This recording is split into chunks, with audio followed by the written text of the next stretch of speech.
Welcome back. My guest today, he's been on here before, and I've been on his show several times. He's a real estate investor. He's got 90 million of assets under management, several boutique hotels, and he is the host of the Rich Summers Report, which I go on every time, and we get into deep trouble. How you doing, Rich? Man, my man, Michael Sartain, I appreciate you having me on, man. Excited for this conversation today. What's going on, man? Hey, so I want to ask you a question because we talk about it every time. So whenever I have new clients, they ask me about networking and high status communication, all this kind of stuff. And one of the examples I always give is the language of problem solving. When you and I are always having dinner, even though we have a good time, we go out to clubs, whatever, we're always you're explaining to me running ads to a webinar, right? And then I'm explaining to you what we do with our sales team. And that's like what I've noticed is with really successful people, we're always rushing to pay the bill. And we're always trying to solve problems for one another. 100%, man. Have you noticed that? Yeah, and that means you're hanging out in the right rooms, Yeah. right? You hang out with, 5 broke people. They're going to be talking about fantasy football. They're going to be talking about drinking beers with the buds. But get around successful They're going people. to talk about dudes who are richer than them and dating girls that are hotter than their girlfriend. That's when you're really around broke people. 100%. Yeah. Man. There's 2 types of people out there. There's people that are inspired when they see the nice things. They see the nice cars, they see the boats, they see the private jet, and they see the nice girls. They're inspired, or they are irritated.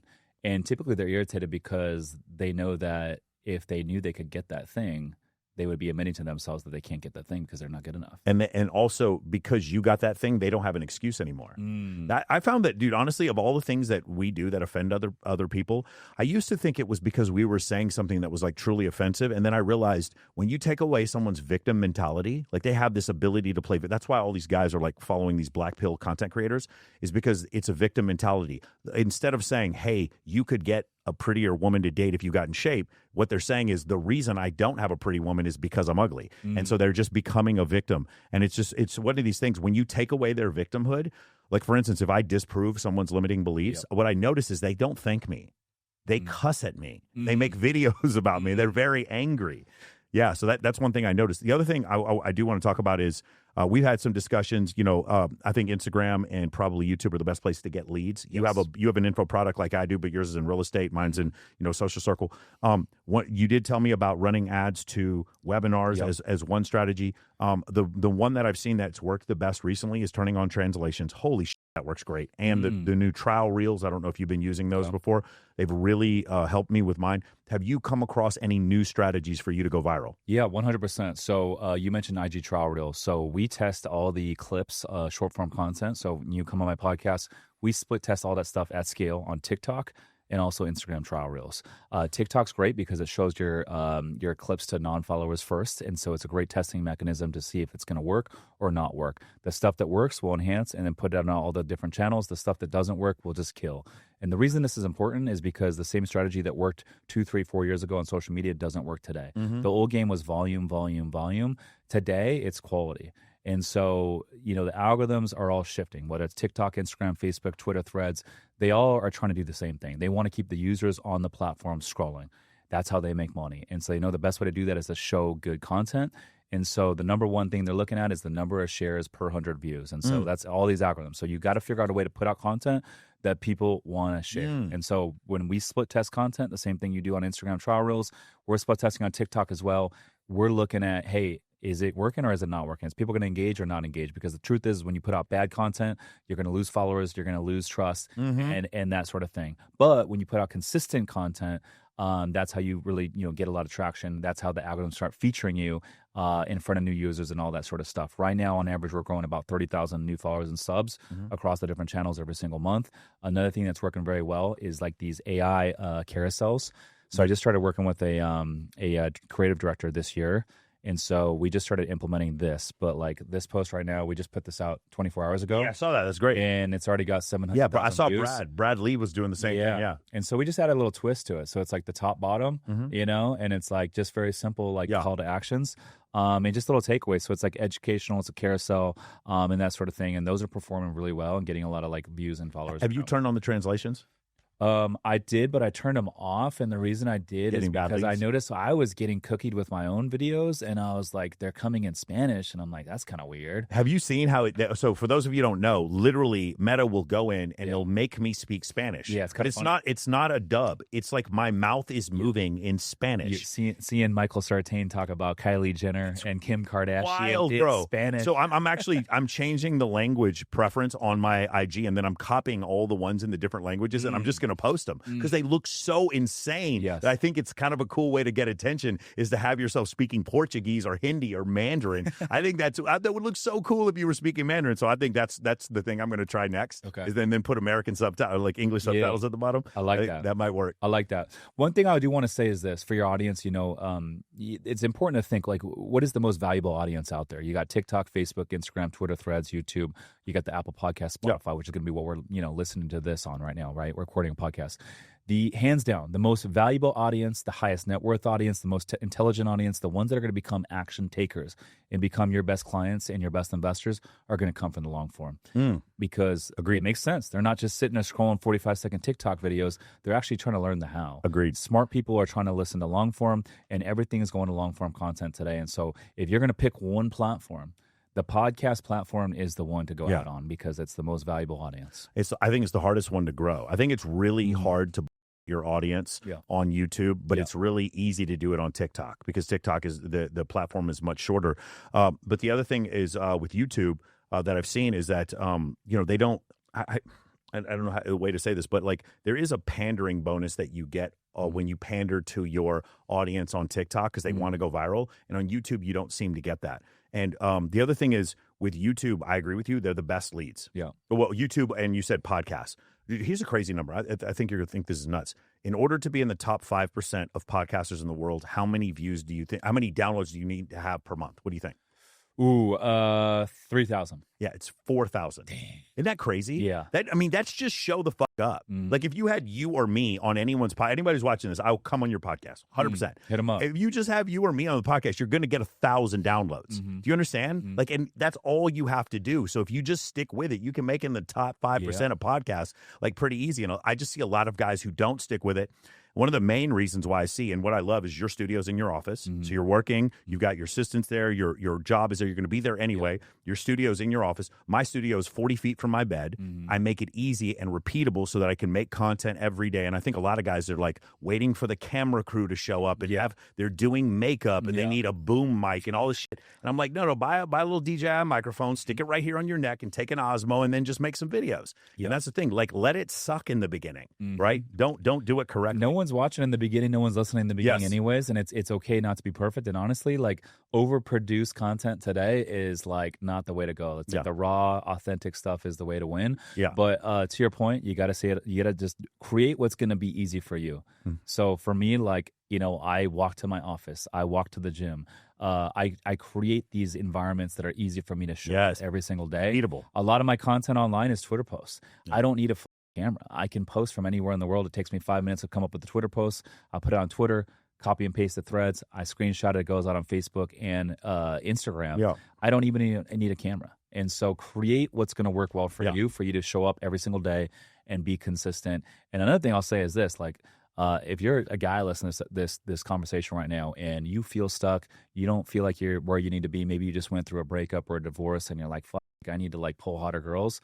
There's no better level up than to actually build a personal brand. Yes. I came from being an 11-year government employee as an air traffic controller. And let me freaking tell you, I was working nights, weekends, holidays. I had nothing to offer a woman and I had no personal brand. But everything changed when I built the personal brand. And so if you're listening to this, that is probably the most valuable asset that you can build for yourself in 2026 and beyond. Yeah, so I try to explain to guys, I'm like, just think about, like, we look at a woman's maybe physical appearance. A woman is going to look at us for our alignments. Like, what's most likely for an ancestral woman 20,000 years ago to survive? She's going to look for the guys with the best networks. Who in 2026 can show they have the best networks empirically? The best way to do that, the highest status you can show with the lowest perceived effort is through social media. And so one of the things that I think a lot of guys misunderstand is if you're an accountant but you're an accountant that has a ton of followers on TikTok and you make funny accountant content, and then a girl sees that a lot of other people follow your accounting page, your relevancy, even though she doesn't give a about accounting, your relevancy in that space makes her more attracted to you because you're more of a sure bet as being a relevant, competent human being. Yeah, I'll give you another good one. So, like, how many guys, when they go out in the streets, they go to a club, they go to a restaurant, they meet a girl, they get their number, right? Well, if you have a personal brand, we don't do that. I just say, hey, like, let's connect on Instagram, and then they're gonna look you up and realize, oh, we got a lot of mutual friends. A lot of my friends follow Michael. And so because so-and-so and so-and-so and so-and-so follows Michael, then I must trust him as well. Yes. And it adds a lot of trust. And women hang out with guys they trust and feel secure with. Yes. Here's another one. They may completely disagree with what you posted and tell you they disagree with what you posted and still go on a date with you. That's the hard. A lot of guys don't understand that because they can't maintain frame. They think in order to get a girl to like me, I need to agree with everything she's saying instead of challenging it. And the more things that I have said that I have women come up to me and say, I don't really agree with what you say. I had one particular girl. She worked in Scottsdale. She was a really, really smart girl, huge Maxim model. And she was telling me everything that was wrong about my program. She was going through all the things that she didn't like about it. And then she still wanted to go on a date with me at the end. It was one of the wildest things. So that was one of the things that I noticed. The other thing is the last time we had a conversation, you talked about something that I loved, ending the date. I end the date. I recommend all guys end the date. You said you would go out with a girl to a bar to see whether or not you're going to go to a Padres game. And if you weren't feeling it, you would just end the date right there. Yeah, it's a qualifying process. It's short, like 30-minute. Hey, let's have a drink, glass of wine, see if it's a fit, and if it's not, just cut it. Yeah, I'm a big fan of that. But also, progressing the date. This is very important. And a lot of guys will make the mistake of going out to eat. They'll sit at a restaurant. They'll enjoy the conversation. They're into the girl, and then they sit there for freaking 3.5 hours. I'm like, dude, no. Like, push them around and progress the date. And so go meet them for a bite, glass of wine, and then take them to another spot. Yeah. And then from there, like, hey, like I gotta go grab my jacket at my place. Do you mind coming up with me? And then we'll go to the next spot. Boom, they come up, and now they don't feel the pressure because you're inviting them up to your place. But they already told them we're gonna be here for a minute and then go to the next spot. And so now that quick minute you're in your place, they're like, oh, that's a cool spot you got, Michael. Yeah. And then you go to the next spot. And then by the end of the date, they've been to 4 different spots. They feel like they've been on 4 dates with you. They've already been to your place, and so they feel comfortable. And if you got the personal brand, they're like, yo, I got a bunch of people that follow this guy. And so the trust has already been established versus sitting at the same place for freaking 4 hours. Yeah. And the other thing is I've seen your office. You have a lot of females that work in your office. We've talked about having female friends before and like what an incredible advantage it is. Yeah. And one of the reasons why it's such a massive advantage is because so many people, especially in the self-help space, the male self-improvement space, they think men and women can't be friends, which I'm happy they think that they can't be friends because we'll just steal your girlfriend. But I just thought it was interesting, and I was just wondering if you've had success with that because I've seen you before. We've been out before, and you'll have someone who's organizing, you have a personal assistant, all that kind of stuff. I love having female teammates help me out, especially to meet women. Well, for one, there's no doubt if sex sells. Woman can sell. Good looking woman can sell. And so, it's by design that I have females on my team. I've tried to hire some men, but to be honest with you, I find that the women are the better ones for the job. They're more loyal, they're more consistent, and they're going to work harder and show up for you. And so that's one. But number two, having good-looking females on your team, there's no doubt that you're not going to get more views online. You're not going to build more trust. You're going to have more guys that want to show up to your stuff and become a customer. That's number two. But the number three is what you're saying, is that indirect impact on, dating and all that sort of stuff. It's like, hey, girls see me or see you working with other females on the team. And it's like, hey, like, must be a pretty cool dude if these girls want to work on his team. Yeah. Builds a lot of trust at scale. I have a question for you. Yeah. The systems that you have in place. So I remember you did this one video where you talked about pushing all your deliverables to Monday and Tuesday. Yeah. So I loved Dan Martell's Buy Back Your Time. That changed my life. 7 Habits of Highly Effective People, The 4-Hour Work Week, The One Thing by Gary Keller. These books actually really caused me to become way more efficient. I'm curious, what systems do you have in place that you've learned over the last couple of years that saved you time? Oh my gosh. So I'll give you one right now. This is a good one. So I have my team send me an agenda prior to the one-on-ones. And if I don't get an agenda prior to the meeting, I don't do the meeting. And so one of the things I did at the beginning of last year to get my time back is I took all my deliverables throughout the week and I stacked them into Monday and Tuesday. So Monday I go in the office, 8 a.m. I have my team, my L10 team meeting. God bless the team for showing up and being down to ride with me at 8 o'clock in the morning. And then right after the team meeting, I go right into my one-on-ones. One-on-ones, and I have the team send me an agenda prior to that meeting. And if I don't get the agenda, I don't do the meeting. And also, if we don't need to do a meeting that week, we don't do the meeting. And I'll end Monday with a one-on-one call with my business coach. We meet every single Monday afternoon. And then Tuesday, I'm recording 2 to 3 podcast episodes in the morning. And then I'm going right into my hotel community call. And then I'm going into my 7-figure creator community call. And then if I host a webinar, it's on Tuesday night. It's a long day. It's typically a 12-hour day. But when I get to Tuesday night, I got nothing on my calendar Wednesday, nothing on my calendar Thursday, nothing on my calendar Friday, nothing Saturday or Sunday. It doesn't mean that I'm not working. I'm always working, but it allows me to focus on working on the business, not in the business. And that simple hack has 10x my output. That's incredible. Are there any other systems? That one sounds awesome. That's something we're trying to do in our program as well. Yeah, and that's why you're like, yo, let's go out to dinner tonight. Yeah. Like, why don't you just like miss your flight? Now I'm kind of tempted. But Tuesday's my 12-hour day. Yeah. Right. So I got like 2 or 3 guys flying into town. I got to shoot podcasts. I got to show up and basically like when you're hosting a community call and you've been a guest speaker for me. Yeah. It's really like a live performance. You're like leading the whole thing. But you said podcast community call, and they're kind of the same vein. You have to be on. So this day is meetings day, this day is planning day, and then this day is I got to be on camera day. Yes. And so that's the one thing by Gary Keller. He talks about that. You find one thing that you crush. 7 Habits of Highly Effective People. You have urgent and important, and then important and not urgent. You're dealing with things that are not urgent but important, and you're knocking them all out on Monday and Tuesday so that you got the rest of the week, and they're not urgent. Yes. The deliverables are already delivered. Yes. And then it's like Tuesdays that you just said it, podcasts, and then I'm speaking on these webinars. And these community calls, I'm on camera. Yeah. So it's like, you already know you got to get up. Being on camera, you got to entertain a little bit. And so it's like, hey, you're going to be on camera that day. You're already in that energy. You're already ready to rock. It makes a lot of sense. And then meetings, I hate meetings, to be honest with you, but it's important to do the one-on-ones, especially for the revenue generating aspects of the business. It's very important. And then get to the rest of the week.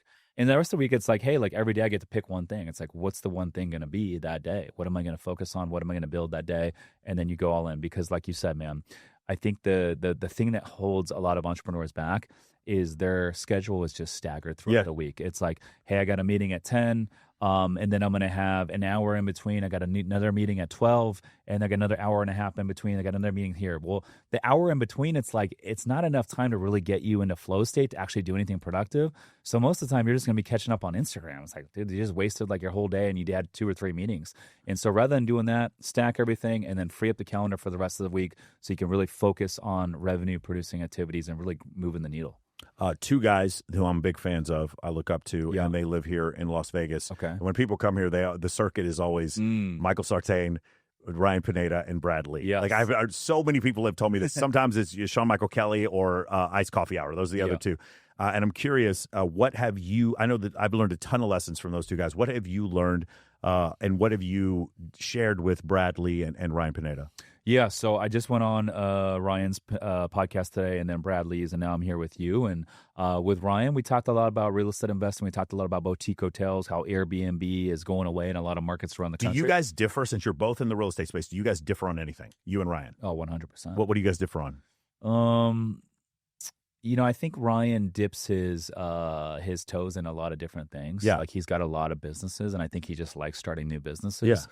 And I'm very like hyper focused on like just the boutique hotels. Yeah. And I was explaining to my friend about that because in California, all the red tape, it causes you to not be, you have to fight with an HOA when you have an Airbnb. Yeah. But if you have a boutique hotel, you can have the wildest party in the world and nobody's going to stop you. And you have control over the domicile. Yeah, 100%. But I think he likes starting businesses because I love Ryan, by the way, but I went into his studio today. Yeah. And like, it sounded like a playground. Like, all these little kids like behind the wall. And I'm like, Ryan, what the hell is going on over there?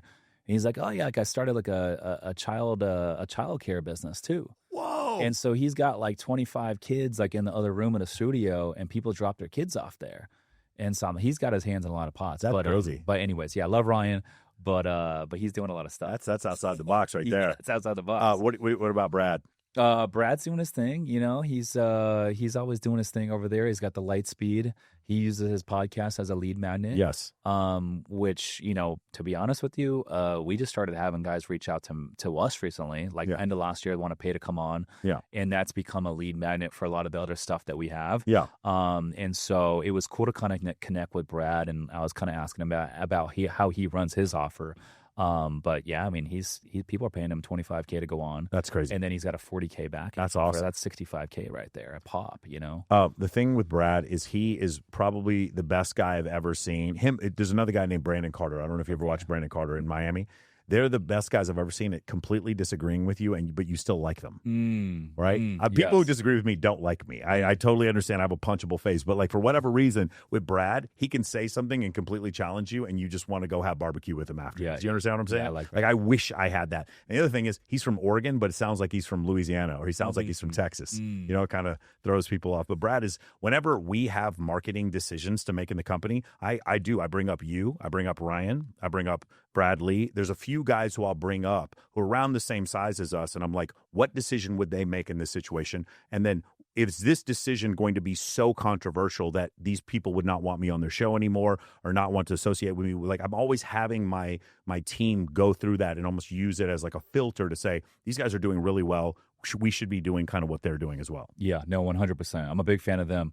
Out of curiosity, what kind of things are you guys, what kind of levers are you guys pulling in 2026 in terms of scaling the brand, getting more views online, podcasts, social media shorts, all that sort of stuff? I'll explain the whole thing for you. So it's right now we run ads. Okay. And so I read the ads for the most part. Now we've got females who read the ads. Those teams be doing really well. Yes. Interesting. Really, really well. The ads are the basis for the ads are no drinking. Hard to find relationship type women, or dating apps have not worked for you. Those are kind of the main ones, but we've had several others. Why no drinking? No drink. It's just my thing. I've just been famous for that's my thing. I just don't drink. I don't drink. I don't do any drugs. There's a lot of guys who don't want to drink and do drugs, especially this younger generation. And like, even if you do drink, you can take my course. But if you don't drink, it's hard when there's other social circle courses and the guys are just drunk on a boat somewhere, and it's like, this is not. They don't want to do this. They want to be more productive with their time. Then the ad guys go to a $27 offer, which I learned from talking to you. I learned from talking to Wes Watson. Yeah. I learned from a bunch of guys. Move to a $27 offer. It's a 4-hour program that they get on there, and then they get an ignition call for the high ticket offer. The guys who come through organic go straight to the high ticket offer. There's no $27. They go right to the opt-in. They talk with a setter. Our setter is incredible. We found this one setter. He basically, this guy's just amazing. The guy makes more money than the closers do as a setter, as an appointment setter. We do want another one, which is why we put out ads. He'll qualify the guys, send them to closers, and then the closers will sell them on one of 3 packages, depending on. And I'm not going to go over the prices, but like they're depending on which what they're qualified to buy, and then they go onboarding, and then there's a back end. So the guys will be in my course for 6 months. Their coach is also their a salesperson. He's a back end salesperson, and then he'll upsell them into the next course, right, or continuing education. And that's basically what we've been doing since then. ROI is probably on our ad spend's probably 1.5, somewhere around there. Okay. And we're doubling ad spend this month. So that's basically how the business works for you. The funnel has worked for me. Yeah. So we completely switched things up since you and I last spoke. And this is kind of what we're doing. We're not doing any paid ads right now, but I had a couple media agencies reach out to me before the end of last year, and they said, "Hey, we got a couple guys that want to pay to come on your podcast. Like, how much do you want?" I was like, $7,500. They're like, "Cool." So they charged them $10K. They pocketed the spread. And then these guys joined my back end community after they came on the pod. So it's kind of a light bulb moment. And I was like, okay. So we went on the holiday break, but before the break, I told my 2 setters in the DMs, I said, here are like a handful of pay to play podcasts. I said, go test this and just go invite all these folks that have paid to go on all these other podcasts and invite them from my account to come on. And so once they say yes, they're like, great, what's your number? Let's jump on a quick 5-minute phone call to make sure it's a great fit on both sides before we lock it in. Yeah. And so I tested it out during the break, and I'm calling these guys, and I'm like, hey, tell me about your business. What's the main outcome you're looking to achieve by coming on a podcast like ours? And they're like, hey, we want leads for our business. We want brand awareness. We want to grow our personal brand. Like, cool. This is what it looks like. It's a $5,000 non-refundable booking fee to secure a spot on our show. We don't run ads. We don't bring on sponsors, and it just goes towards the production. Are you comfortable with if we move forward? Yeah. And some people are like, oh, no, I'm good. I don't pay to play. Cool. But some people are like, yeah, that's not a big deal. It's only $5K. Yeah. And so the people that are swiping $5K on a 5-minute phone call, then it's like, hey, like, Mike, based on what you're telling me, you might be a great fit for my private community called the Seven Figure Creator, where we have 150 members. It's exclusive. A lot of my podcast guests are in this room, all business owners, all badasses. And we help them with 3 things: how to scale their personal brand via social media, how to scale their personal brand via podcasting, and ultimately how to monetize all that attention and get more leads for their business. And I don't know, you tell me, Mike, like, and no worries either way, but if you feel like this is something you're interested in, we could schedule a 30-minute Zoom call to see if it might be a fit to work together. And then they're jumping on that Zoom, and we're closing like 78% of those at another 15K on the back end. And so it's 5K plus another 15, so it's 20K. And then one thing I didn't realize, I'm like, oh my gosh, like these people have money. Like one guy's like, hey, I'm going to fly in on my private jet. I'm like, oh my gosh, these are like successful business owners. They've shown the ability to swipe 5K on a 5-minute phone call. They're a business owner. They have a little bit of money, and they're investing into scaling their personal brand. And then they pay another 15K to join the community. But this is what I didn't realize. They're going to become investors of mine. Yeah. And now it's going to fuel my other back end. So it's like the perfect lead magnet. The podcast is now the lead magnet. It's now driving leads for both sides of the business. And then I've been thinking about this whole time, like since I got my last boat in summer last year, I'm like, how do I monetize the boat? And so I'm like, what if we did a yacht workshop on the last Friday every single month, and intimate, only 10 seats, and invite 10 people out. We got to qualify them. It's got to be a high caliber room. And so I started talking about it on social media. Like, hey, DM workshop if you want to learn more. And all these people are like, yo, workshop. I want to come on the boat. And so it's a 5-minute phone call. And it's like, hey, like, just want to make sure it's a great fit on both sides before we lock it in. What's your business? How do you primarily make money? What's the main outcome that you're looking to achieve by coming to our workshops? And everyone's like, hey, I want to scale my personal brand. I want to learn how to podcast. And we're like, great, everything's included. This is how it works. Private chef, lunch, dinner, good networking opportunity. It's $2,500. Are you comfortable with if we move forward? And they either say no, or they say, yeah, it's not a problem. I'll swipe $2,500. So then they're becoming a great lead for the 7-Figure Creator, right? And if they can't swipe for $2,500, they're not going to join the community anyways. And so what this has done, Michael, is it's weeded out all the riffraff, all the people that are broke, people that aren't action takers. They can't swipe for $2,500 or 5K. And now we're only setting these 30-minute Zoom calls to buy the main offer if they've bought for 25 or 5K, and it's a 5-minute phone call. And if they say no, great. We've only wasted 5 minutes. Yeah. And that's how we're running the playbook. And so I'm very excited about this. We're really going hard in the paint now on this like new kind of like flow. And so I was talking to Brad Lee about it. I was just on a show. He's been running this playbook for a long time, where his podcast is a lead magnet. Yeah. They run paid ads to the podcast, and he's got like an ad running where he's like, hey, see that seat right there? And it's an empty seat in a studio. And he's like, I'm looking for guests to come on and tell their story. And so if you want to come on my podcast, click the link below and fill out the form. And so they have a lead form, and then they have setters that are calling these people and then selling them to come on his show, 25K, and then the back end's 40. That's 65K a pop. That's wild. And so anyways, there's something to be said there. Brad's a smart dude, and obviously like, they're doing something right. Yeah. One of the things is like, I think you should do a weekly podcast, or if you're maybe like Modern Wisdom, you can do one every day, but like 5 a day, or being like Brad. I don't know if you know this, for a while, Brad was 6 months ahead. Brad, like you do his podcast, and it was 6 months before the podcast would come out. He's pushing mine out in 11 days. Yeah, that's like. But I told him, I said, I need this pushed out. Yeah, that's brilliant. That's brilliant. Yeah, Brad is great. I've just learned so much from these guys. Yeah. The other thing there's 2 things that this reminds me of. Number one, if you can sell, and this is something so underrated, I did not have any conception of until I was in my 40s. If you can sell, you will always have a job. Like, for instance, if all this went away, I have no worries whatsoever. Yeah. Because I know how to sell a product. That's the first thing. And the second thing is the idea of selling from stage, which, by the way, podcasting is a little bit like that, where you have a CTA at the end, but like selling from stage is another skill set that I'm learning. And I'm just watching some of these guys do this. It really is. You think of Jordan Belfort. He's a great example of selling from stage. Probably the greatest guy of all time selling from stage is Tony Robbins. Right? He's giving you so much value, and you want to follow him so much that of course you're going to give him $300,000. Does Tony? I've never been to a Tony Robbins event. And by the way, the Alex Hormozi Tony Robbins podcast that just dropped, everyone's like, "Yo, you got to watch it. You need to watch that." But Tony will like literally stand up on stage, and is it a big pitch? So it's I actually don't know if he does the pitch. Yeah. I haven't been to them. I just have constantly people telling me that they go to them and that they're like spiritual experiences.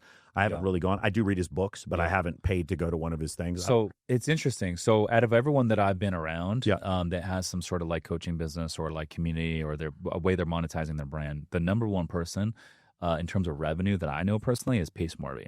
So Pace has exceeded $1 billion with a B in community revenue in the last 4 years. That's more than LeBron James money. That's more than these professional athletes are making. $1 billion with a B. But if you look at Pace, when he speaks on stage, if he speaks on a webinar, goes on a podcast, even social media, he doesn't sell anything. There's never a pitch. He just gives. And it's always an invite to something. But like he doesn't sell anything. Does someone else do the selling? Does someone else do the selling down the funnel? Yeah, they do. They do on the back end. But like he doesn't do any like live pitches on stage. I've seen like both. Everything is just give, and then it's like it's another free thing. And I'm sure when they get on a one-on-one call, then they're selling. Oh yeah. But he's built his thing on a $10,000 lifetime offer, which is sub 2. And they're all over the country, right? And so they help people, negotiate seller finance and creative financing real estate deals, which is pretty cool. And then he has all these little communities in these different markets. But what he's found a way to do is to monetize his community. So he's got all these people that pay $10K lifetime. Yeah. And then he started like a brokerage, a lending, private lending. And so now when these people need to buy real estate deals, they need like an escrow, they need a title company, they need a lender. Well, then they go through him. And so that's kind of like, it's basically a big ecosystem he's built. I have a buddy of mine, one of my clients, and I got him into hosting Zoom calls. So he hosts Zoom calls with a bunch of people who want to learn about accounting. And when you listen to him, your head starts spinning and you're like, yo, fuck this. I'm going to hire you to be my accountant. And now he has more business than he can handle. Yeah. The best example of anybody is James Sexton. Do you know who he is? No. The divorce attorney? But most famous divorce attorney in the world. He goes on all these shows and he talks. He has a book called "If You Made It to My Office, It's Already Too Late." And he talks about ways for people to save their marriage. Ooh, and so he's viral because he's the divorce attorney teaching you how to save your marriage. And I've talked to him, and he's got multiple. Because he's the most famous divorce attorney in America. He is.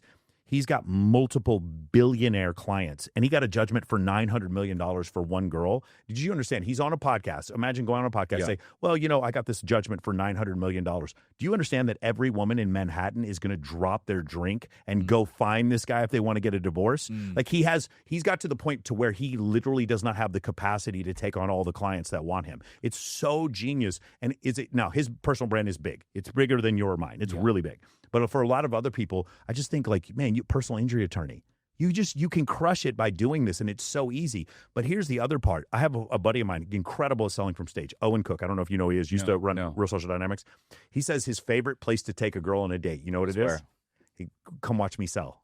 Really? He brings the girl in, and he. So now the woman is sitting there, who he's just hadn't even gone on a date with, and she's watching these men. He goes, repeat after me, and the guys all repeat. Everybody stand up, and they all stand up. Everybody do this, and they all do it. And he's like, the women are so turned on afterwards by watching all these men follow me. His first date is always, or usually, to take a girl to watch him in seminar. Do you think it's like a turn on or attractive for a girl to watch a guy like, get on a sales call and then these guys are swiping for 15, 20K or investing for 150K? Is that attractive for a girl? Not only, yes, is that attractive, I'll tell you something else.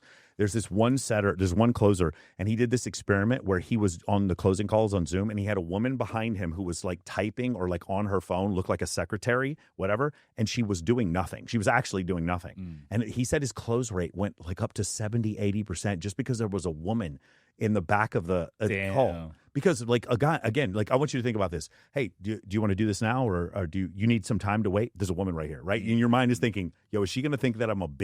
Like, what's going on? Yo, bro, do you want to do this now? Do you want to wait another 10 years? You haven't been laid in 10 years. Do you want to wait another 10 years? Is that what? And there's just a woman like right there, and he's just like freaking out. Yeah, it's pretty good. I haven't tried it yet. I am going to try it probably at some point. You know what works good for me, dude, is after I've actually done that like indirectly. So one of the setters that we have is a female, and she would set these people onto these calls, and then I would jump on the sales call. And she would be on the sales call, and I would say, "Hey, Mike, nice to meet you. This is our VP of enrollment. Her name's Tatum. Tatum, this is Mike." And Tatum's the one that's been talking to this person the whole time, right? But they don't know. Yeah. And so it's that female presence. Yeah. And a lot of guys, it's like, hey, like they don't want to look cheap, or they don't want to look like not an action taker in front of a female. Yes. But also another thing that works well for me is like, I notice like when I'm out in the boat and I jump on like a sales call on the boat, like my my God. My close rate goes way up because I'm just like, yo, what up, dude? How you doing? They're like, good, how are you? I'm like, oh, I'm doing good, man. I'm out here on the boat. What's up, bro? Happy Saturday. So it's like, it takes the pressure off the sales call. Like I'm just hanging. So let me, I have one further idea. You might want to adopt this. So Loom videos. Okay. So I have my setter. They'll tell me, okay, these are probable leads. These are highly qualified leads. And he'll send me. So this weekend I had 17 videos I had to make. I go in there on Loom and I make 2-minute videos, and they're personalized to each guy. It sounds like a lot of work, but really you get used to it after a while, and the conversions are insanely high. So when I go to one of these high status places, like you said before on the boat, then I make the Loom video so I don't have to time it with the sales call. Does that make sense? Then I send it to the setter. The setter then sends it to the lead. And I had several guys who joined the program, and afterwards they're like, hey, man, thank you for that video you made me. Now, I just made 100 videos. I don't remember who this guy is. But I'm like, hey, man, I really got it. I really appreciate that you were able to do that. So Setter, he has ChatGPT transcribe the whole conversation and give me 4 bullet points, and then that's what I make the video on. And I do this 10 times a night. That's really good. Yeah. This is going to sound crazy right now, but I'm doing all my closing right now. I got rid of all my closers. This is the... I got rid of all my closers. Okay, go ahead. Bro. My core business is buying and operating hotels. Yeah. And like the personal brand and all this stuff, the communities, this is like kind of a side hustle business for me. Yeah. But right now, we're doing anywhere from $350 to $400 a month cash collected. Yeah. And I'm doing all the closing.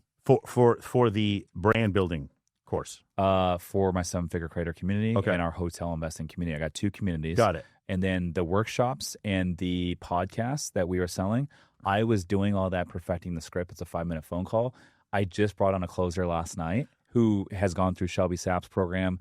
She's like really good. I just brought her on just to do the 5-minute call. And she just closed the first one like literally right before I walked in here. That's incredible. 5K podcast, and then set him onto a 7-figure creator call. And I was like, I walked out of the Brad Lee podcast. I was like, dude, we just made money without me. So if you, that's the best thing. Again, the best book that has really changed, like I would consider it scripture, is Dan Martell's Buy Back Your Time. Holy crap. Find whatever you can do that's rote memorization or brute force, and then just pay someone a quarter of what so figure out like how much you make in a year, divide it by, I think 80,000. I could be wrong. It's how many work hours are in a 50-week year. If you work 40 hours. If you work 40 hours a week. So you divide it by that number, and then you divide that by 4. So you're paying them a quarter of what you make per hour, and then they need to be able to do the job 80% as good as you. And you'll find a lot of people and are looking for work. And so that's essentially what you do. And I've done that. I don't edit my videos anymore. I don't like all the stuff that I was doing before. I don't do any of it, right? I'm curious, how many hours a week are you closing then? Yeah, so not a ton. And I'll tell you why. Is because now with this new lead magnet, we're only setting people on to 30-minute closing calls if they swipe $5K to come on the podcast or swipe $2,500 to come to the no payment plans either, right?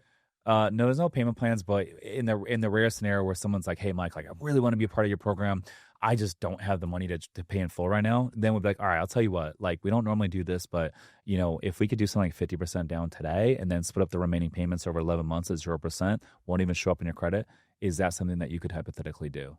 And they'll be like, yeah, let's do it. I'm like, cool. But we typically don't take anything less than like 5K down.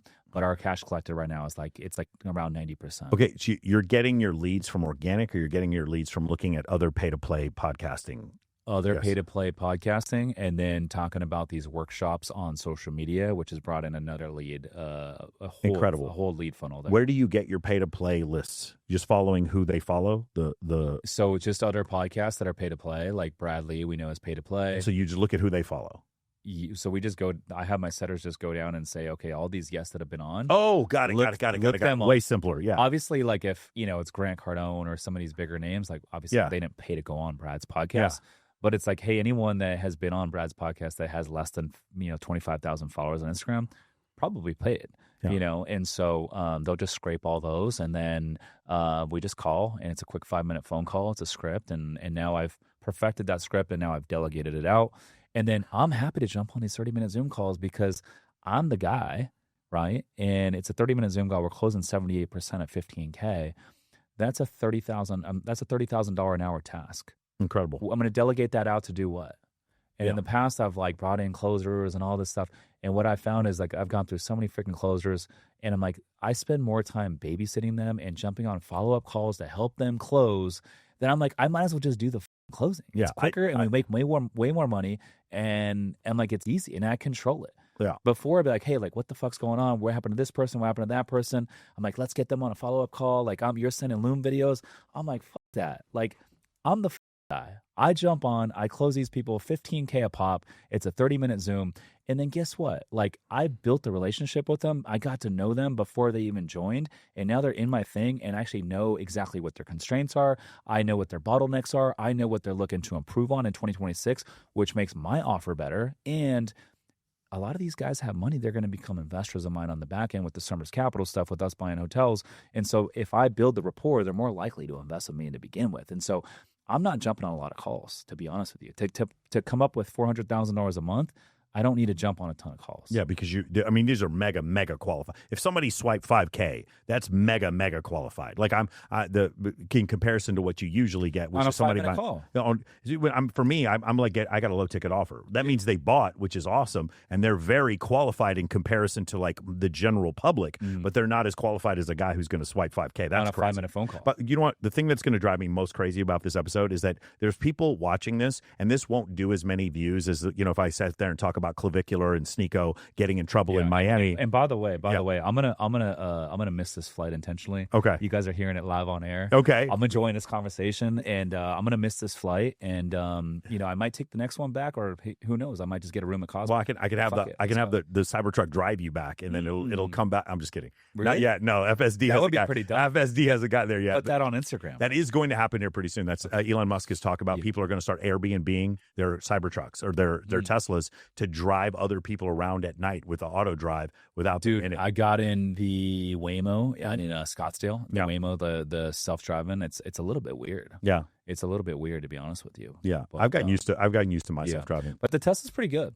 Like my dad's 83 years old, and I'll jump in his car, and I'm like, oh, it's kind of weird. Like he's like hands off, but it's great for old people. God, it's so great. It's so good. It's safer than them driving. I love running. Anyway, the point I was going to make is, there's so many other videos that I do that do super viral, and then what you and I are talking about could literally, not figuratively, literally make you millions of dollars. And you'll see, like, it doesn't do as well, even though this is the stuff. This is people. This is a kind of a point I make. I love Alex Hormozi. Have you heard him when he talks about you just have to do the work? It's like you don't need to do the cold plunge beforehand. You don't need to make your bed, right? You don't need to have a seance or a mantra that you say in the mirror or an aspirational quote. You don't need to meditate before you go do your sales call. You just need to do the work. I have a client right now, and he hit me up yesterday, and he's like, hey, Michael, what's the way that I can get the most out of your course? And I was like, do the course. What order should I do it in the order I gave it to you? There's no shortcut in MOA. MOA is the shortcut. And I kept saying it to him over again. Do the course. Do the course. And you could see his like eyes were like scattering like this. Like, no, I need, what's the secret? What's the secret thing that I can say? It's like, do the work. Yep. Just do the work. Like lift the weight. I want to get bigger and stronger, Michael. Lift the weight. Lift. That's it. Lift the weight. And people want some other answer. And so the other thing I was going to point out is like, so, I do have a dating product that I teach. And I was mentioning to my guy friends, because they came out and watched me. Then I was with a big group of girls, and I ended up taking 2 girls home. And they were like, yo, that was so boring. Like what you did was like, you just sit there and they just laughed a little bit and then they just left with you. I don't understand. I was like, yes, when it works, it looks really boring. When you want to be successful, you just do the work. Yes. It's just boring. Yes. And so a lot of guys don't want to hear that. They want the title of the video to be, use these 4 words to make $10 million this month. Now, you're writing down the title? No, that's a great title. Let's steal that one. No, but you're right. Yeah. Everyone's looking for the hack. The hack is doing the fucking work. Yes. That's it. The cold plunge, the meditation, the yoga in the morning, the mindset, all that, that's delaying the work. Yes. Everyone wants, another book, another course, another this, another mastermind. I'm like, no. Do the work. That's it. And that's the only thing that turned around my life. I mean, I was 11-year government employee, air traffic controller. I didn't know anything about business or real estate. I didn't know anything about content, social media until 33. Yeah. And then I cashed out my 401k and I got in. And the only thing that got me to where I'm at today is I put the reps in, I put the at-bats in, I got in the right rooms, I took advice from the right people. I always say stop listening to people closest to you. Yeah. Friends, family, coworkers, people that have never done the thing that you're looking to do, and start listening to people closest to your goals. People that have done the thing that you're looking to do, and stop listening to 25 people. Go listen to one person and then go do that thing. Well, here's another thing. Stop listening to 19-year-old dating coaches for advice. Stop listening. Like some of there's another Hormozi quote, and I love this one, was the one between fame and influence. Okay. Fame and influence. Okay. So Brittany Renner is a woman who's famous for getting pregnant by PJ Washington. Is that the WNBA player? No. That's Brittany Griner. Oh. Yeah. The Brittany Griner is the 6'9". I don't know who's getting her pregnant. Yeah, that is probably not. But Brittany Renner is the one who PJ Washington got pregnant, and then she wrote a book talking about her experiences. But she goes on and she bragged about all the men that she had sex with, and she's just a terrible example for humanity, right? She's famous, right? Kim Kardashian, she's also famous. Kim Kardashian is famous. Alex Hormozi has influence. There's a difference, and the difference I found is, like, there's a bunch of dating coaches that I've seen before, and these guys just came out of nowhere, and then they have like 1 million followers. And I was like, you know what? Good for them. That's awesome that they were able to grow the brand. You know, whatever. No hate, whatever. And then I would go on like Google search terms, and I would like look at Google trending, and like I have 10 times more I have 10 times more than them, and I'm like, how does that make sense? You have 1 million followers. How is that happening? And the reason why is because they've used the influences of social media to become famous, but they don't have influence. They can't fill a room. You making your clients get up and do something, swipe a card, that is influence. Yeah. But fame is Neon strapping his girlfriend to a polygraph and then tasking her whether or not she had sex with some other guy, and then he goes, you lied, and then they start screaming at each other. Fame is Adam 22 having his wife have sex with other men and then him getting into a box. That's fame. If Adam 22 tried to sell a product, like a high-ticket product to people, I don't know that they would buy it because I don't think he has the influence that some of these other people have. And it's not just the influence, but it's growing the audience that has money. Yes. Right? How many fitness influencers do you see out there that they don't have an audience that can afford to spend $100 a month on their fitness product. Man, they got so many followers. Right? And so it's like, I don't want a broke audience. And so it's like, that's why I put out a lot of content on investing, money, wealth, mindset, because my audience has money. Yeah. Right. And that's why, I do a lot of podcasting, because podcasting is typically going to be a more intelligent audience, a higher net worth audience that if you have a back end product, they're going to be able to afford. And so a big thing about building the brand is you got to ask yourself, what does the ideal client and avatar of your ideal client look like? And then how do you reverse engineer the content in your podcast to actually get in front of people that can be a client of yours? Solve problems for rich people. That's right. I love that one. Yeah. And then I had Ethan Kaiser on here recently. He had an app, went pretty viral, and he was charging $7 a month, or he was charging $10 lifetime access to this app, right? And he was getting so many complaints about the app, and then he switched it to $7 a month. He said all the complaints went away. Yeah. It's true. Man, I'm going to tell you this, and it's going to sound so self-serving. The guy who buys my lowest tier product tries to haggle on price, wants to do a 6-pay. That guy, he is a nightmare for my coaches. He has so many built-in excuses and so much victimhood in his mind. It's crazy. The guy who just like cuts the sales call off halfway through and says, I just want to piff right now, paid in full. I'll just do a full paid in full for my highest tier product. These guys get the best results. I know it sounds like I'm just making this up, but everyone I talk to in this space will tell you the same thing. When you pay attention. And the people who invest like resources, man, they crush it in my program so much. And I teach you how to create an amazing social circle without using money. That's the other part. These guys do so well. They're so attentive and they understand what's going on. But it is the hagglers. It's the worst clients, and it's really hard to deal with. And that's why I tell people, I'm like, hey, like I only work with action takers. I only work with people that are all in. I don't, because I do a lot of the closing. I don't follow up. I'm busy. I got a lot going on, man. I'm a high level dude, and like I'm running a real business, and so it's like, dude, I don't do follow up. I'll tell them, hey, if you can't make a decision right now, I don't want you in this room. Yeah, because this room is for action takers, right? And so if you're not all in, I don't want you in this room. And that's how we frame it. And I'll force people into decisions. And the takeaway for the audience is like, no matter what you're selling, a low ticket offer, high ticket offer, to invest with us, it's $150K minimum, right? And so we gain utility and money from yeses. We gain time from nos. We don't gain anything from the maybes. And so all those people that say, I need to think about it, I need to talk to my spouse, they're just delaying and they're wasting your time. And so it's like, hey, like, in a curiosity, Michael, like, what is it that you need to get some clarity on by talking to your spouse? What is it that you need to get some clarity on by, talking to your marketing director? because this offer is really like behind my brand, and I'm right here talking to you. You got me right now. Yeah. Why don't I just help you with whatever clarity you need? Yeah, when sometimes you'll see them get indignant or defensive or something like that because you actually called them on their bluff. Man, that is one of the hardest things in the world, is to call somebody on their, but you still don't want to break too many eggs, right? Yes. You still want to keep the lead, and it's really. But sometimes I'll have guys on there that just make excuses, and I'm like, F this, burn this down. Let's just burn this. We're on a call. Burn that. Burn it down. Burn it to the ground. And I think that's why a lot of the biggest mistake these closers make is they're too soft. They let these people off the call because everyone's going to say, "Oh, like let me think about it for 24 hours." But it sounds interesting. I think I want to do it, but let me just circle back in 24 hours and you talk to my spouse, and then they let them off the hook. I'm like, no, you need to burn that call to the ground, because the truth is when they get off that call, they're probably not going to buy your product. So true. The close rate drops to like 5% after that. Okay, so here's the thing. If I say this, it's going to sound horrible. But when we talk about it in sales, it's not going to sound horrible. Ready? When a guy gets off the call, what's the likely? You had him on the call. You were talking about buying the program. He said he liked it. He needed a day to think about it. If he gets off the call, the close rate goes from what to what? Oh, it goes from 50% to less than 5. To less than 5. Yeah.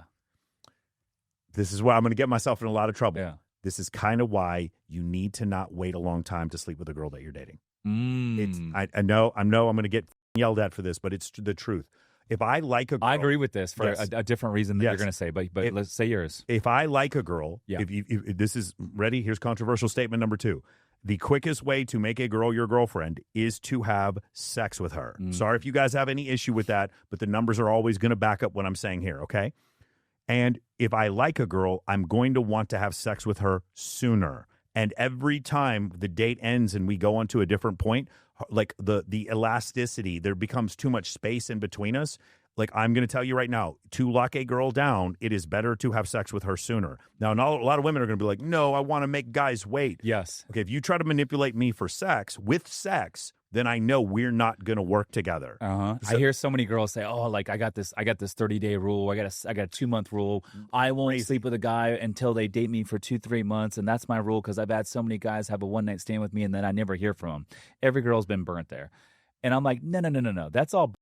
My 2 longest lasting relationships were one-night stands. Of course. Right? Yes. And the quickest way, if you're a girl listening to this right now, the quickest way to determine if a guy is truly into you or not is go him. Because one of 2 things is going to happen. Either one, you're never going to hear from him again, which means that he wasn't into you to begin with, or your sex sucks. Or number 2, he's going to want to hang out with you the next day because the sex was good. He actually, he enjoys the intimacy. There's real value there, and he's going to want to take you out to breakfast the next morning. Yeah. And so if you are running, if a guy really likes you or not, go f*** him. Okay, so here's the thing. For any ladies listening to this, if you truly have some sort of psychological reason that you don't want to have sex with a guy and you want to make him wait, then there's nothing wrong with making him wait. But if it's a thing where you watched some 22-year-old TikToker telling you that you need to manipulate men by making them wait, and that's how you get the ring, they're wrong, and you're manipulating them. And if you're dealing with a man who has any sense of boundaries or any sense of status, he's going to see through what you're doing, and he will wait to have sex with you one time and then be done with you because you're trifling. That's ridiculous. I don't mind if a girl doesn't want to have sex with me because she doesn't want to have sex with me. What I don't want is a girl who doesn't want to have sex with me because there's some game that she's playing so where she feels like she's getting the upper hand. Yes. When every shred of data shows that is not the case. Several successful relationships, I say probably most successful relationships, started the 2 people met and they had sex very quickly. Yeah, one-night stands. Yes. I mean, not even one night stand. So one night stand means one night stand. One night stand meaning the same night you guys hooked up, the same night you met. Yeah. Yeah. And when there's momentum in a relationship and you go on a couple dates and the momentum's happening, like you got to just let it play out. You got to go with it. And here's the other thing. The last thing I want to do, I mean, life is short. Yeah. Like I'm 40. How old are you? I'm 48. You don't look it. So I appreciate I'm it. 40. Average life expectancy for a male is 77. I always say the best way to measure time is not by years, but it's by months. Months is the best way to measure time. And so 77 is average life expectancy for a male here in the U.S. I'm 40. I have about 430 months left before I hit that time. And so that's going to go by like this. And so why would you want to go date someone for 2, 3, 4 months, spend all this time just to find out that the sex sucks? Because let's be honest. I mean, if it's not good in the bedroom, I'm not going to marry this person. I'm sure any female listening to this, they might not admit that, but that's true. Because sometimes you have a connection in the bedroom and it's great, and it makes your connection, your relationship that much better. But if you don't have that intimacy, you don't have the connection in the bedroom, it's like it's hard to get. You can never go back. And here's once I see that, it's like, hey, like this girl is awkward in the bedroom. I can never unsee that. Does that make sense? No, of course. And or if I go to the gym with a girl and I see them work out and like they're just like really goofy and like they don't know how to like lift weights and they're very awkward, I can't unsee that, and I'm like, I can never get there again with the girl. Yeah, it's really. What do you call that? Well, the ick. It's the male ick. It's the male, like, again, because most men, so for most women, they have a lot of men chasing them. Even like moderately unattractive women still have a lot of guys chasing them.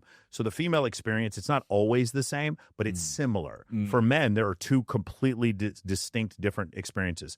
The experience of the guy who can go on dates 7 nights a week and the guy who cannot get any dates. And there is no in between. I don't know if you've noticed this, but there's no in between. There's the guy who gets nothing. Yeah. And then there's the guy who just has every girl chasing after him and complaining that he's a narcissist because he doesn't want to settle down. There's just one or the other. And it's one. Like, what I'm saying is what you should see is a normal distribution. You should see this many guys who've slept with 20 women, this many with 30, this one at 40, this one at 50, 60, 70, 80, 90, and like very few at 100. Instead, what you see is 0, 0, 0, 0, 0, 5, 7, 20, 150, 5,000. Like, that's what it looks like. It's a hockey stick when it comes to men.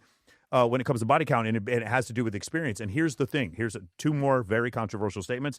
The first one is women do not need to date to get better at dating. They do not.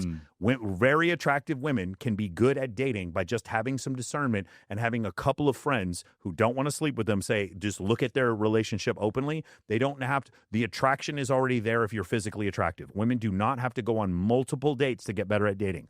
Men do. Yeah, men have to go on multiple dates to get better at dating, period. Yeah. Because we're the pursuers in general. Like throughout history, 40% of men and 80% of women have reproduced. We are the ones who have to take chances.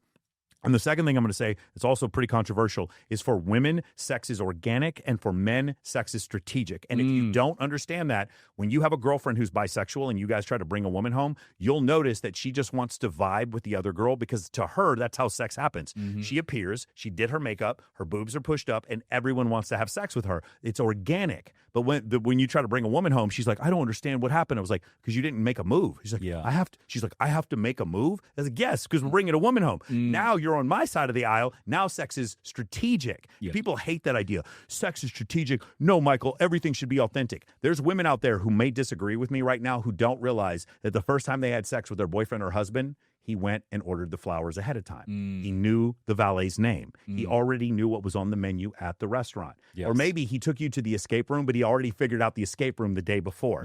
It was all planned out because for him, he knows that he could go the rest of his life and never get laid because sex for men is strategic. Sex for women is organic. And so that's the thing that'll happen, and it's very confusing for a lot of guys. Also, a girl could be 22 and hot. Yes. And she's invited on the yacht. Yes. A guy has to go build his thing, fall down, get knocked down, build his thing, go through all the reps, the at-bats, go through all the stuff and get knocked down and build back up and get back up. And then eventually, maybe at 48, maybe at 49, maybe at 50, he can buy the yacht. But he likely has to buy the yacht to be on the yacht. And that's the biggest difference. Yeah, and what his physical attractiveness, unless it's really bad, isn't going to matter that much if he has the yacht. But her physical attractiveness will. And her physical attractiveness will not be outweighed by her medical degree. It will not be outweighed by the 2 master's degrees she has. It will not be outweighed by the business that she owns. It won't. And then she'll be very confused because she was sold this bill of goods that when she was younger and could have locked a man down that she didn't need to because of the patriarchal control that men are supposed to have on her.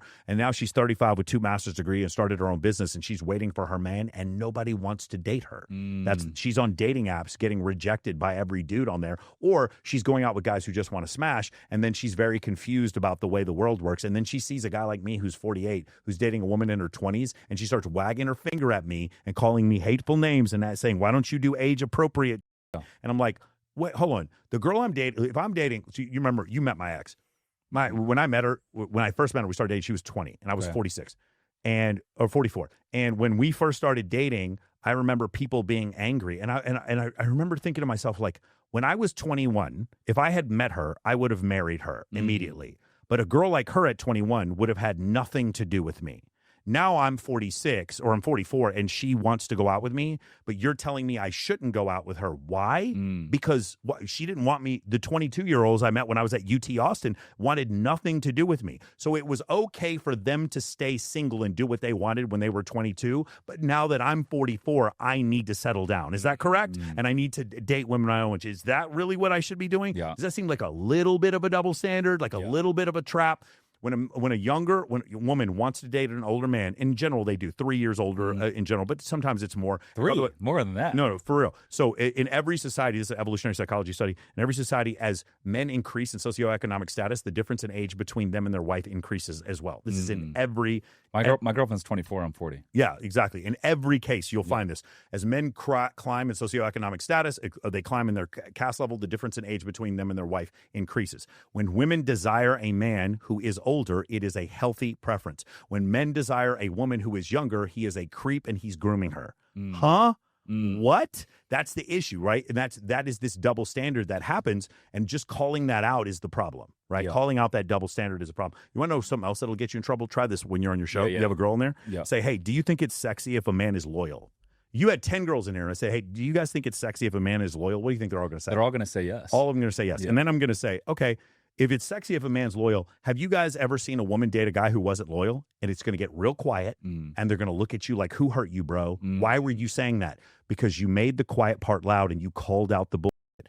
This is going to get me in a lot of trouble. The way that I made my course flawless, the way I made my course bulletproof is I stopped listening to people. I just stopped. I stopped listening to men, and I mainly stopped listening to women. I started paying attention to who they actually dated and paid zero attention to what they reported, and that made my course bulletproof. So you're saying that every girl's dated a guy that wasn't loyal. Right, because being loyal is not attractive. Being loyal is comfortable. Being loyal is good. So what is it? When she sees the hot bartender at the bar that she wants to sleep with, him being loyal doesn't make him attractive. But if that same bartender then gets her pregnant, being loyal does feel really good because it's a comfort quality. She's confusing comfort with attraction. Okay. That's what's going on there, and they don't know the difference. So I just, like, one of the things I really did, like, I don't listen to poker players about what a good strategy it is to play poker, because every poker player I know lies about how much money they make. And I don't listen to women explain to me why they're attracted to a certain man, because every time I do, they say things like, I like men who read, are kind,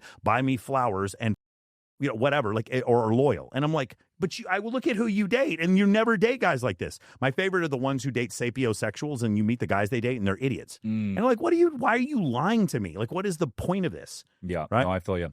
What do you think about this? Because, I think about all the women in America, and this is not every single woman, but a lot of them are very, very challenging to date. Yeah. When I go travel around the world, all these different countries, Budapest, Ukraine, Australia, Medellin, Colombia, for example. If you go to Medellin, Colombia, and walk down the streets, you will see 9s and 10s working at a coffee shop, flipping burgers, making tacos, doing janitor work on the side of the road. Very happy, very grateful, smile on their face, probably don't have much, don't own a car, live at home with their parents, just humble and grateful and happy to be alive, and easy to date as a function of it. Now, on the flip side, here in the States, you will see girls on a scale of 1 to 10 on the bottom half of that scale, challenging to date, pretentious, hard to approach, always talking about problems, pessimistic. And for whatever reason, guys think it's just normal dating these girls here in the States. And I'm like, no. You missed obese. This is not normal. Yeah, overweight. You forgot obese. Yeah. And I'm like, guys, like, this is not normal here in the States. Go travel anywhere in the world. Like I said, Ukraine, Budapest, Ireland, Australia, South America, go down to freaking Peru, go down to Brazil, go down to Mexico. Like, everywhere else in the world, these girls are very humble, very easy to date, very approachable. And that's why I'm like, guys, like, this is not normal here in the States. And I think it's this culture and this society and the political environment and, like, this whole weird movement to where, like, this whole movement of, like, girls don't need men anymore. And it's like, I'm like, guys, this is not normal. Of course, go travel. Of course, what you're saying is correct. The issue is this, right? So I try to deal with things the way they are because I get this question all the time. The reality is, even though you are expressing something that is obviously, irrevocably, like, indescribably, it's completely true. it's not like these same women are going to take accountability and then be like, no, I'm going to lower my standards and then date men who are like actually in my league. One of the things that just drives me crazy. There's these guys who are social scientists, some evolutionary scientists, and they do these studies on what's called sociosexuality. And what they're saying is the men that have high body counts only have high body counts because they're sleeping with women with high body counts. Now, I know the quizzical look on your face because you and I both know that's not even a little bit true. The guys who I know who are the best with women, more than half the women they sleep with are not women with high body counts. And you're talking about prostitutes? Yeah. No, I'm not talking about prostitutes. I'm talking about like the guy who's a male stripper who ends up dating the girl who's a virgin. It happens all the time. Okay. Or the girl that everybody wants, like Megan Fox, who ends up with Machine Gun Kelly. Like the guys who are good with women, the sociosexuality thing. And so what they do is they talk about this thing called assortative mating. And assortative mating is the girl who's a 4 ends up with a guy who's a 4, the girl who's a 5 who ends up with a guy who's a 5. And you and I know that's not true. Women who are 4s think that they can date men who are 10s. Yeah. And social media gives them access. That's why they stay single, never get married, and never have a family. That's exactly right. So then what happens is then there's another study that says that women feel like they're settling more than men feel like settling. It's like, no, you're not settling. You are a 4. You thought you could date a 9. The 9 didn't want you. Nobody wanted you. Then you started dating a 4 who is who you were going to date anyway. And then you tell the survey that you were settling. You weren't settling. That's who you were going to end up with. And there's like, oh, do you see the 4 ends up with the 4? That's assortative mating. Yeah. She ends up with the guy who's a 4 after she had a ton of fun in her 20s. And then when she turned 30, then she's like, okay, now I'm trying to get with God. I got to get right. And I'm going to settle down with this one guy. And I feel so terrible for these men because these men are then the victims of 56% divorce rate, 80% of divorces initiated by women. And I'm not saying that... And those girls that are settling the 4s, that are settling with the 4,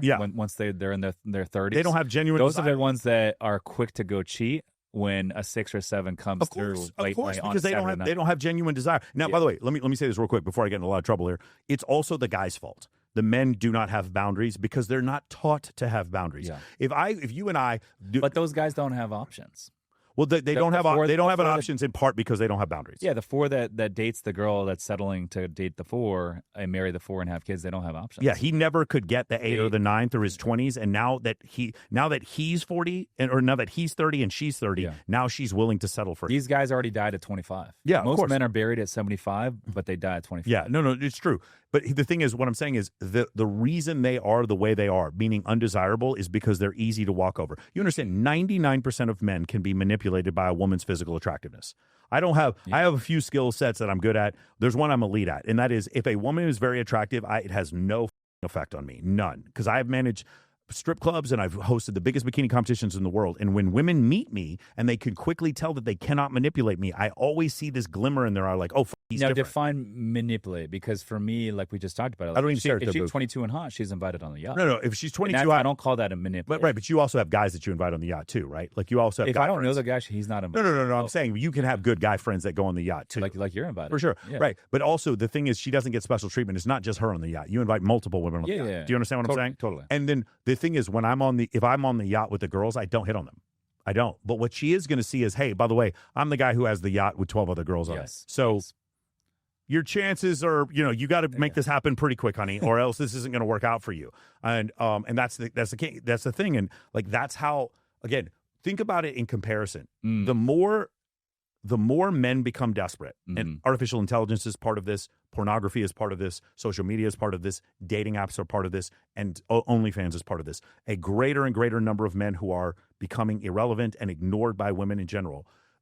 In comparison to how far they're falling behind, you look so much better than they do that you don't even have to put in half as much effort and you will get twice as many women. Now, are they good women? Are these women still entitled? Yes, they're still entitled. But what I've also seen is if you maintain your boundaries, entitled women will quickly become unentitled. If you maintain your boundaries. If she feels genuine desire for you, this all of a sudden, I have all these clients who said, I'm looking for relationship-minded women. And I'm like, yo, they would all be relationship-minded if she was attracted to I also feel like that girl that we just described that's pretentious, challenging to date, and difficult, you put her with the right guy that she respects, all of a sudden she becomes submissive and easy to date. Again, so that's my point exactly. It's Right? like these men who are They're with the invisible, wrong dude. these men who are invisible, this bottom third of men could change that if they actually had boundaries. Yeah. Right. And so that's you got to level up. You got to work on yourself. You got to grow. You got to improve. Happiness stems from growth and progress. You got to get in the right rooms.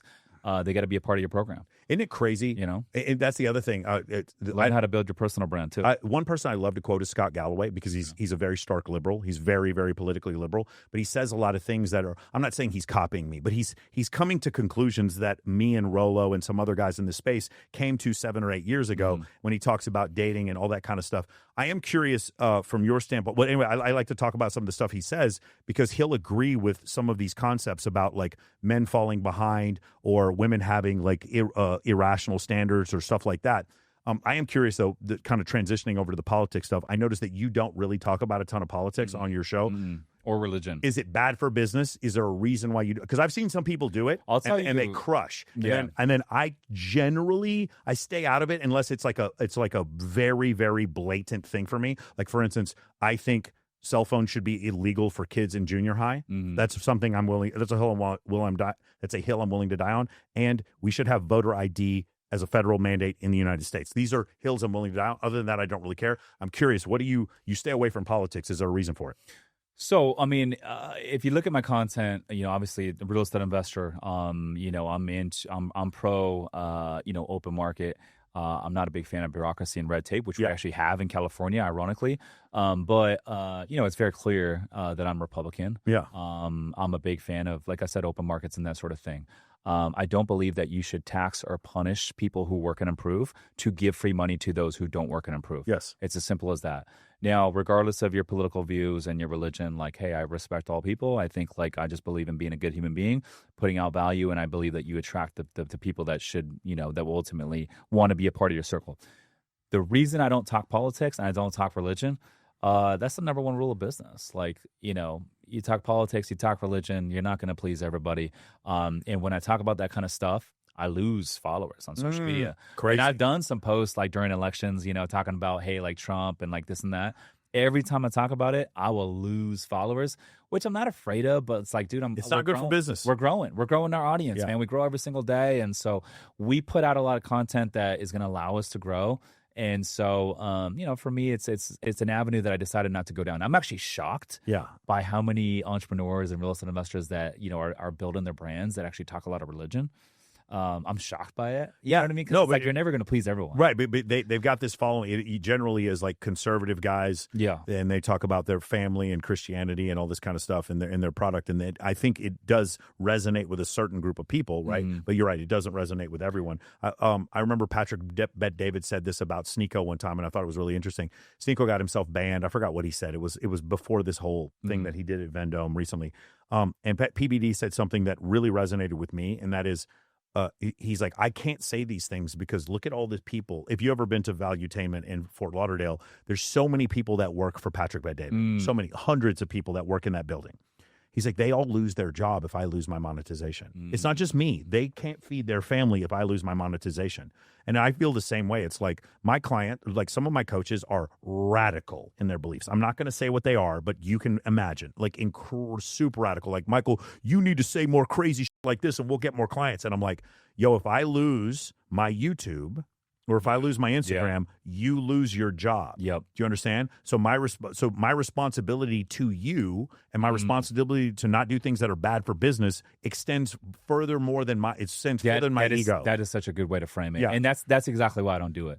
It's like we make money by growing the brand, growing the online stuff. I have all these people on my team. I got a lot riding on this. Yeah. And so why do I want to put out stuff that's going to like jeopardize our views and diminish our brand and our ability to market and talk about what we're doing? And by the way, I've had conversations with Bilzerian about this, who I will tell you guys, he's a good friend of mine. Yeah. But Dan says some things that I know that if I had said those things, and I'm not saying I agree with Dan, but I'm saying if I did agree with Dan, if I said those things, I would lose everything. I would lose payment processors. I would lose clients.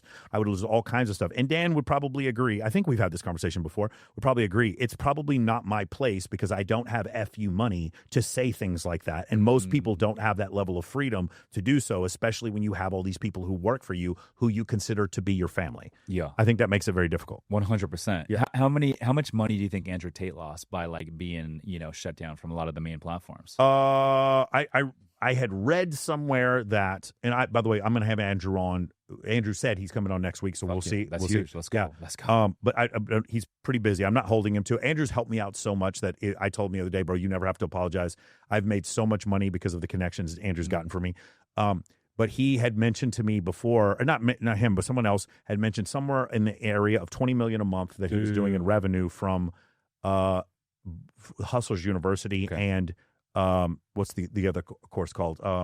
The War Room. Okay. So I believe that somewhere in that area, he probably lost a significant amount. I believe Justin Waller lost his YouTube in part because he was an affiliate for those programs. I think that don't quote me on that. I may have got some of this wrong. Justin's talked to me about this before. Justin Waller I consider to be a very, very good friend. And so I don't know exactly how much he lost. What I do know is that in a different space, like on Twitter, he's become even more relevant, and he's become more of a folk hero now because he survived cancellation. Does that make sense? Yeah. And so the other thing I've noticed is like Clavicular. I don't know if you saw this video. He runs over someone in his Cybertruck. This stalker is coming. He runs over a Cybertruck, and there's all these videos coming out like Clavicular's canceled. And I was like, he's not canceled. No one gets canceled anymore. In fact, the more you do to get canceled, when you survive cancellation, you're like Teflon now. Nothing bad. We live in the craziest world where it's now because of that, people are now encouraged to do crazier and crazier stuff, like sing HH in a club in freaking Miami that's owned by Jewish people, literally saying that and then being like, oh, playing the victim when they get banned. No, bro, you are going to get banned. I don't agree with what you're saying, but even if I did, I know you're going to get banned. Like, that's crazy. We all know what sells today. It's no secret. It's counterposition. Yes. You got to be contrarian to the marketplace, and you got to figure out what is the counterposition for your arena, your niche, and everything that you're doing. Yo, what's up? But anyways, counterpositioning, getting views online, building the brand, becoming a better version of yourself, learning how to communicate with others, dudes, girls, females, selling. Sales is the number one skill you can learn as an entrepreneur. But the last thing I'm going to say is this as we kind of close up the show. If you're listening to this right now and you feel stuck, you don't feel like you're growing, like, guys, this is the best time ever to be alive. Regardless of all the bad news in the marketplace, there's always going to be that bad news when you turn on the news. I don't watch the news. But regardless of all that hoopla, this is the best time ever to be alive. Yeah. The ability to access information has never been easier. Yes. You got YouTube, you got Apple Podcasts, Spotify. There's all these free channels out there to where you can learn anything that you want to learn for free. And then we got communities and mastermind programs. You can get in the right rooms. The ability to access individuals and access information has never been easier. And then 4.8 billion people use social media today. 4.8 billion with the B people use social media. It is free to promote yourself. It is free to promote yourself and market yourself all around the world right now. We have AI, we have technology, we have all this stuff at our disposal. And so if you feel stuck right now and you don't feel like you're growing, I was in your shoes literally 6.5 years ago, working full time as an air traffic controller, living paycheck to paycheck. I didn't have much to offer. I was working nights, weekends, holidays, 6 days a week. And I've completely shifted my life. I took my net worth from a $300,000 401k to a 8-figure net worth. We're doing $350 to $400 a month cash collected in my side hustle business, and I control $90 million of real estate. I knew nothing about content 3.5 years ago. Right now, we're averaging 24 million organic views per month. And so, if you feel stuck right now, it's never too late to reinvent yourself. At 33, I felt stuck, and I thought I peaked. At 40, it's just the beginning. There's never been an easier time to make money and never been an easier time to fall behind. Both of those things are true. There's never been an easier time to become useless and fall behind, and there's never been an easier time to print money with an info product or finding some way to solve problems for people. So good. Both things can be true at the same time. And as we see the conglomeration of wealth and just the top 60 people in the world have as much wealth as the bottom 50%. We're seeing this consolidation of wealth. As we start seeing this, the middle class is going to shrink and shrink until we get to a point where there's like basic living income or whatever it's called, universal basic income. And then we're going to start seeing artificial intelligence. They're going to start 3D printing houses. And we're just going to have this massive useless class. That's what's going to happen. Yeah, but one more thing with the wealth. Yeah. This is important. The greatest transfer of wealth in American history is going down right now. 40 million retiring baby boomers in the next 7 years. Currently, the boomers own 51% of all wealth in America, and the millennials own 9%. Think about that. Oh, 51% versus 9. Just switch over. This is all shifting over the next 7 years. They're all selling their businesses. Yeah. Their kids don't want the businesses. All the real estate, it's all changing hands over the next 7 years. And who's gonna take advantage of those? Yeah. All that money, all that wealth being transferred. It's people that are prepared, people that are educated, people that are in the right rooms. They're going to be the ones that win. And the ones that win and capture a lot of that upside, guess what? There's going to be a lot of indirect values that come out of it as well. Incredible. Last question, what is an uncomfortable truth you believe in? That's a good question. An uncomfortable truth that I believe in. I believe that, I didn't realize this until I was in my late 30s, but happiness stems from growth and progress. And so the more we grow, the more we progress in life, the happier we are. If you would have told me 6.5 years ago, before I got into this game of entrepreneurship, that there would be so many ups and downs, and then the seasons where it gets heavy, it gets overwhelming, everyone's getting paid before you, those lonely nights where you're like, hey, I don't know where the money's going to come from, I would have never took the risk. Yes. But it was that unperceived optimism that got me into the game. And even with all the ups and downs that this game, presents itself, it's the happiness, it's the progress and the growth that really leads to true happiness for me. Awesome, man. Hey, thank you so much for coming out here. I'm glad we got to hang out. You're only here for one day, which was crazy. Yeah, I know. And I already missed my first flight. And so who knows? I might end up at the Cosmos tonight. We're going to end up going viral. Yeah. All right, man. Hey, guys, thank you so much for joining us. I really do appreciate you checking us out. Make sure you go check out his podcast. It's really great. We go viral on there. Michael's every time. been on, I believe, 3 times now. It's called The Rich Summers Report. We're on Apple Podcasts, Spotify, YouTube. Check it out. Instagram @Rich_Summers. And if you guys like what you hear here, and you guys want to build your personal brand, you want to scale it, you want to learn how to get into podcasting, and you want to ultimately learn how to get more leads for your business, all that good stuff, DM me on Instagram. You can come out to our yacht workshops. It's the last Friday of every single month. 10 seats, private chef, out in the water, nice yacht out in San Diego. DM me workshop on Instagram. Thank you guys for joining us, and I will see all of you next week. Let's go.